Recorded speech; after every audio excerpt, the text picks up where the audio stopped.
இன்னைக்கு திரையரங்கு நிகழ்ச்சியில் தெலுங்கு டப்பிங் படமான ஜீப்ரா படத்தை பற்றி பார்ப்போம். ஈஸ்வர் கார்த்திக் அவர்களுடைய இயக்கத்தில் சத்யதேவ், டாலி தனஞ்சயா, பிரியா பவானி சங்கர், சத்யராஜ் இவங்களோட நடிப்பில் தெலுங்கில் தயாரிக்கப்பட்டு பல்வேறு மொழிகளில் மொழிமாற்றம் செய்யப்பட்ட திரைப்படம் தான் ஜீப்ரா. இந்த படத்தோட கதையை பற்றி பார்த்தோம்னா, பிரபல வங்கியில் மேனேஜரை பணிபுரிஞ்சு வராரு நாயகன் சத்யதேவ். அவரோட நீண்ட நாள் காதலியாக இருக்கிறாங்க நம்ம பிரியா பவானி சங்கர். இதே பேங்கில் பல்வேறு பணியிலேருந்து வங்கியில் வேலை செஞ்சு வந்துக்கிருக்காங்க. இவங்க ஒரு கஸ்டமருக்கு ஒரு 4 லட்சம் ரூபாய் அனுப்புவதற்கு பதிலாக வேறு ஒருத்தவங்களுக்கு தவறாக நம்பரை மாற்றி நம்ம பிரியா பவானி சங்கர் இந்த பணத்தை போட்டுடுறாங்க. அப்படி இருக்கப்போ இந்த விஷயத்தில் ஒரு பெரிய சிக்கலில் அவங்க மாட்டிக்கிறாங்க. அதனால் கதாநாயகியை நம்ம காப்பாற்றுறதுக்காக நம்ம ஹீரோ சத்யதேவ் தன்னோட மூளையை பயன்படுத்தி சில ஒரு பயங்கரமாக ஒரு திட்டத்தெல்லாம் போட்டு அந்த பணத்தை அவர் மீட்டு கொடுத்துறாரு.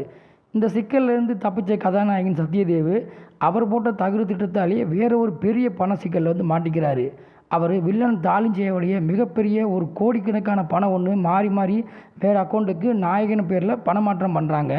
அந்த பணத்தை 4 நாட்களில் மீட்டு கொடுக்கணும்னு சொல்லி வில்லன் ஹீரோவுக்கு ஒரு பெரிய கெடு வைக்கிறாரு. கதாநாயகி பிரியா பவானி சங்கருக்கு ஒரு 4 லட்ச ரூபாய்க்காக தன் மூளையை பயன்படுத்தி எப்படி தப்பிச்சாருங்கிறத வில்லன் கண்டுபிடிச்சிடுறாரு.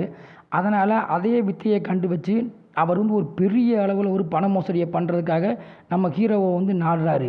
இவர் ஒரு மாத சம்பளம் வாங்குற நம்ம ஹீரோ இவ்வளோ பெரிய தொகை எப்படி வில்லனுக்கு திருப்பி தர முடியும்? அது ஒரு மிகப்பெரிய பிரச்சனையாக மாறுது. இது இந்த சிக்கலில் இருந்து நம்ம ஹீரோ வில்லனும் எப்படி தப்பிச்சாங்களா, இந்த ரேஸில் யார் ஜெயிச்சாங்க அப்படிங்கிறது அந்த படத்தோட மீதி கதை.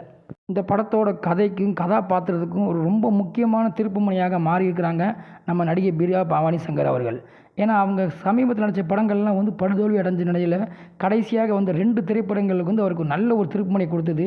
இந்த திரைப்படமும் பார்த்திங்கன்னா இவங்களுக்கு ஒரு முக்கியமான ஒரு பெரிய ஒரு அந்தஸ்தை தான் கொடுக்குது. அந்த அளவுக்கு இந்த திரைப்படம் இவங்களுக்கு ஒரு நல்ல ஒரு முக்கியத்துவத்தை கொடுத்துருக்குறாங்க. சத்யராஜ் அவர்கள் பார்த்திங்கன்னா பாபாங்கிற கதாபாத்திரத்தில் ஒரு சிறப்பான நடிப்பை வெளிப்படுத்தியிருக்கிறாரு.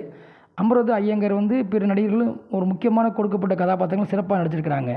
இந்த படம் தெலுங்கு படமாக இருந்தாலும் ஒரு நல்ல ரசிக்கக்கூடிய படமாக இருக்குது. இந்த படம் வெளியாகி 2 நாட்களில் உலகம் முழுவதும் சுமார் 4 கோடி ரூபா வரைக்கும் வசூல் செஞ்சுருக்கா சொல்கிறாங்க. இனி வரும் நாட்களில் இந்த டப்பிங் படம் எந்த அளவுக்கு வசூல் செய்யுங்கிறத பொறுத்திருந்து பார்ப்போம்.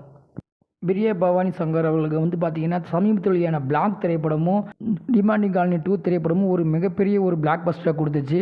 அதே மாதிரி இந்த திரைப்படமும் அவங்களுக்கு ஒரு மிகப்பெரிய ஹிட்டாக அமைஞ்சதுன்னா கண்டிப்பாக தமிழ் சினிமாவிலையும் தெலுங்கு சினிமாவிலையும் ஒரு பெரிய ரவுண்ட் வருவாங்கிற சந்தேகமே இல்லை. மேலும் இது போன்ற சினிமா தகவல்களுக்கு சகானா சூர்யா சேனலை சப்ஸ்கிரைப் செய்யவும்.